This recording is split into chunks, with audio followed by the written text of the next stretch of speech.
you may or may not have heard, Bitcoin has fallen below 40,000 after the Chinese Banking Association warned their investors that cryptocurrency was, quote, too volatile. Trish Regan of the Trish Intel Show is here to weigh in on this. Okay, I am completely out of my depth on this thing. This is your baby. You know exactly what. So let me just ask you, is this a real setback for cryptocurrency? And what's behind China's play here? Oh my gosh, China's China, right? I mean, there are those, including Peter Thiel, the founder of PayPal, that have speculated, and he's a Bitcoin enthusiast, by the way, Chris, have speculated that Bitcoin is entirely because of China, right? They're trying to mess with our currency. Look, China would love to be the world's dominant reserve currency.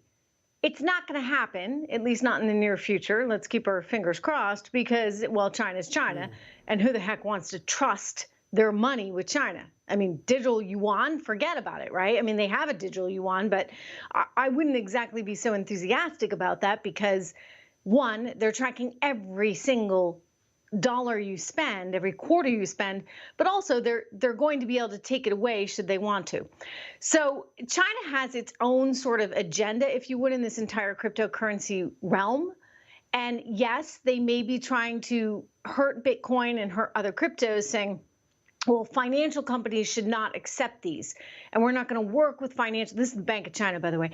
We're not going to work with financial companies that deal in Bitcoin. And by the way, a lot of them do now, right? BlackRock, which is one of the biggest, actually the biggest, like 3 times the size of the US GDP in the world, is now, invested in Bitcoin. So MassMutual, a lot of big financial players. And so for the Bank of China to come out and say this, yes, it has some impact. But I would also say this, who cares, right? Chris, it's China, right? And I'm not about to take my investing advice from China. And I sure as heck hope that the Biden administration is sensible enough, Chris, to make sure that they are planning for our future as opposed to China's future.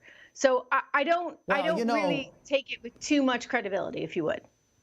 The Biden family is very much invested in what China has to say on a lot of levels, but that's a different discussion for a different day. The Consumers Research Organization launched a campaign calling out Nike, Coca-Cola, un-American Airlines, other woke political agendas. Listen to this. Nike is constantly political. Why? Cover. Congressional reports suspect Nike used forced labor in China. Religious minorities were ripped from their families, sterilized, sold to factories. Nike made shoes in those same areas. Congress tried to ban Nike's labor practices. Nike fought back with highly paid lobbyists. Rather than hiring Americans, Nike chose China. John Donahoe, Nike. Stop exploiting foreign labor. Serve your customers, not woke politicians.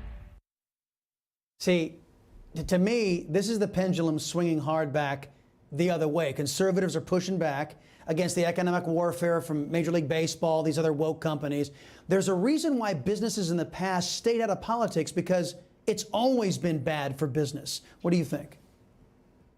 I think it is bad for business, but I would also say that in this sort of woke culture in which we now live, in this sort of cancel culture in which we now live, there are a lot of businesses that feel sort of forced. I mean, there's a guy at Yale, Jeffrey Sonnenfeld, who may be more, I don't know, preoccupied with his speaking business than anything else. He's got all his friends from the business community lined up with these letters, right? He was behind the Georgia campaign. Don't forget, this is Yale. So you have Yale School of Business Management behind what was going on in terms of trying to strangle business and hold a gun to their head effectively in the state of Georgia because of the voting rule regulation. I mean, look, I'm just a simple girl from New Hampshire.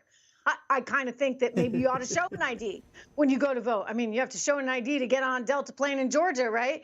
You have to show an ID to get a website on Google, which I have. There's lots of ID requirements, right, in the world, Chris.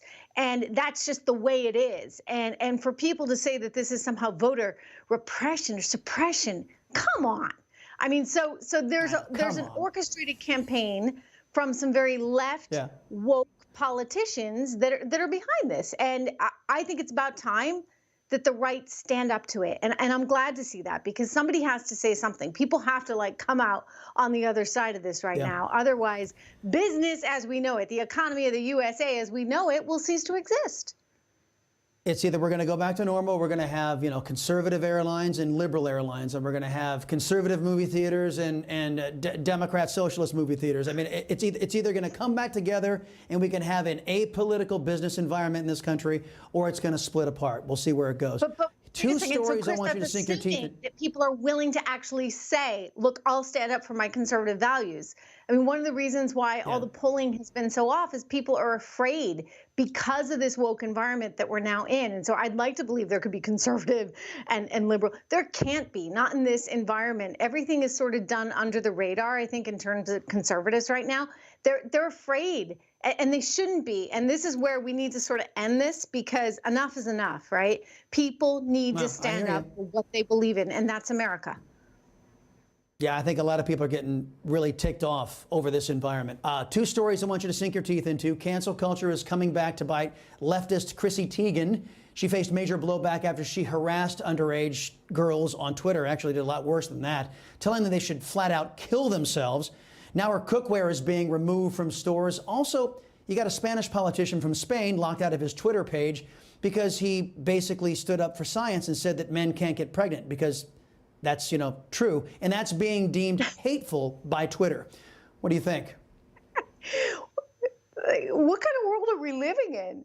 Honestly, seriously, I mean, prove me wrong. Like, can a man get pregnant? I'd be very interested to know if he could. I haven't tried. I still believe, as a woman, that's kind of like one of our special things we got going on, right? I hope it continues. Well, not anymore. I mean, according to the woke cancel culture, men can be women better now too. Apparently, I mean that's exactly what they're saying. That men are good at everything, even being women. And I haven't tried to get pregnant lately. Trish Regan, thank you very much. Appreciate. Yeah.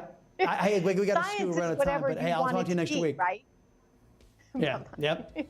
Talk to you next week. See you later. Hey, I'm Rob Finnerty. Thanks for watching. If you enjoyed this video, please join the conversation in the comments below. Don't forget to subscribe, too. Hit the bell icon to be alerted to breaking news. And remember, there's a whole lot more on Newsmax TV, America's fastest growing cable news network. Newsmax TV, we're real news for real people.